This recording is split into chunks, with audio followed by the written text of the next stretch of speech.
Hey, what's up? It's your boy, Kingdom Ghoul, Zip Ghoul. Wanted to tap in. Everybody wanted to get a peek or really get a continuation of You Will Be Tested. I got a bunch of response. Man, what happened to the rest of the video? And I purposely did that, one, because I am not the best when it comes to film. No matter how many times I've edited videos, it's just not my thing.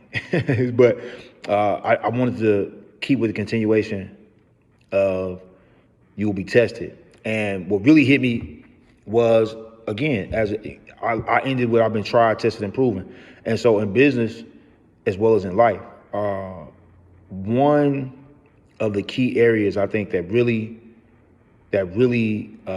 affected me probably more than anything in my life was when my daughter Lotus got sick. When Lotus got sick, my wife and I, like, it really hijacked us. We were at the process during that time. We had a restaurant called Sips.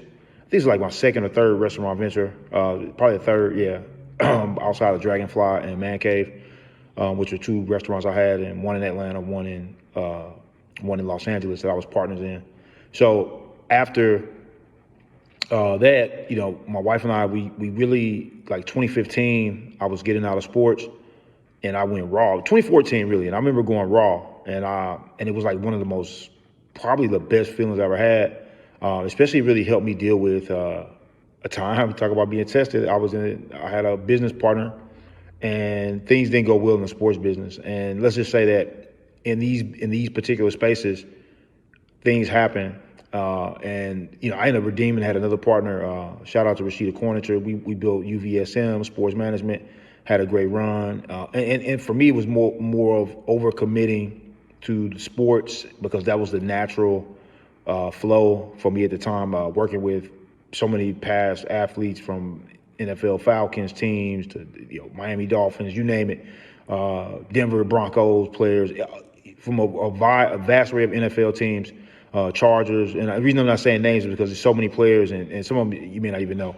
But we worked with a lot of different players. Some still in the league, some recently retired, and some even retired longer than that. So short or long, I know I'm very known in sports circles, and building power in sports is totally different. It's a very rough business, if you be honest with you. But it was something that I had dreamed of doing since I was in college, and really wanted to pursue it. But fast forward, we ended up building a lot of power together and learned so much in that space. And I still was doing Gaia and also community organizing at the time. And so back to what really was a challenge for us was our daughter gets sick and start having multiple seizures throughout the day. And when I say seizures, I mean like convulsions. And I wouldn't wish this on my enemy, or anybody. I wouldn't wish this on a child. And she started when she was 2, and it started as daydreaming. And what we realized was that where we had the restaurant at used to be a former city dump, and beyond that was years ago. But it's apparently we also found out about Atomic Homefront, where we literally have tons of uranium in the groundwater and aquifers throughout the St. Louis area, and even Missouri put out a kind of a roadmap for protecting against cancer. And so what caused my daughter Lotus, this condition is she began to have tubers all over her brain.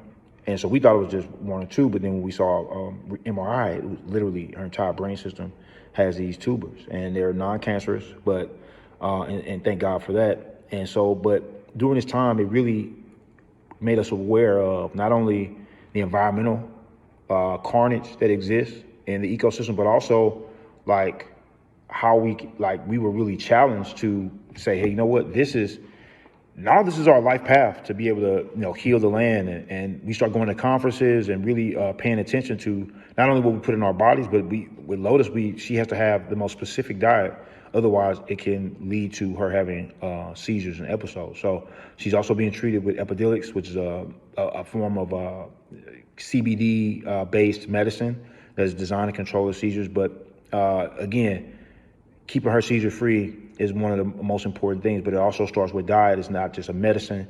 There's a lifestyle changes that have to happen. And so keeping things calm, anything can be a sensory challenge for her. So those things become challenges, and they test you. And we were tested in every area of our life. You're tested on a constant because your life is now consumed with making sure not only you're in a mental place that can function as an adult, but also providing the best resources from healthcare to food to every resource, even financially. So being an entrepreneur, you're tested in between waiting for clients to pay invoices, or even the government if that's one of your clients, or and so all these things test you. And so we're here to take those tests and transmute those tests to moments of clarity, power, and poise, so that we can be the best, not only showing up for ourselves, but for our families in times when they need us the most. And I couldn't imagine what I would be doing if it wasn't, building ecosystems and sensors that can help families detect sooner when they have these kind of chemical agents in your water supply, in your air quality. And so these are the most important things I'm focused on at Gaia every day. And not only that, transforming communities, helping working families be able to achieve their dreams and goals, making sure their families grow up and don't have the same issues that Lotus face, living in toxic environments, and whether that's low income housing all the way up to some communities that are middle class that don't know that they're going through this. I saw I think her name is Dr. Blackstone, and she talked about how her mother, had a cancer and then had access to healthcare, and even her own self went through some health challenges. And she, is a doctor as well, and also had fear about, the healthcare system. And so the disparities in environmental racism, when we look at it, that most of the, and not, I'm gonna say most, but a lot of black urban areas and black communities are surrounded by toxins. And when I say surrounded by toxins, I mean, in Kansas City, we had 80 known sites of toxins that were all in the black community. In St. Louis, where I played sports, grew up across the street from Herbert Hoover, they have the Carter Carburetor Plant, which is a known Superfund site.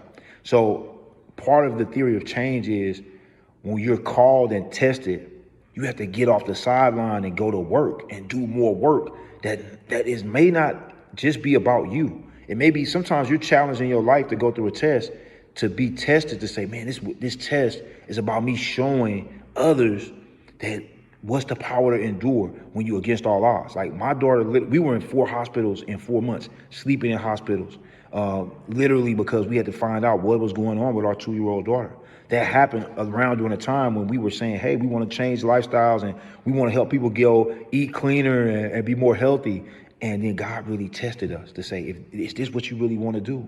So just like the Queen of Sheba was testing Solomon, the Most High will test us to say, hey, is this something you really committed to? And so from there, the great work of building community, helping transform ecosystems was born from that test of my own daughter going through some of the worst things in her life. And then if you watched some of my old videos, you see other things that have happened to me in the past, health-wise.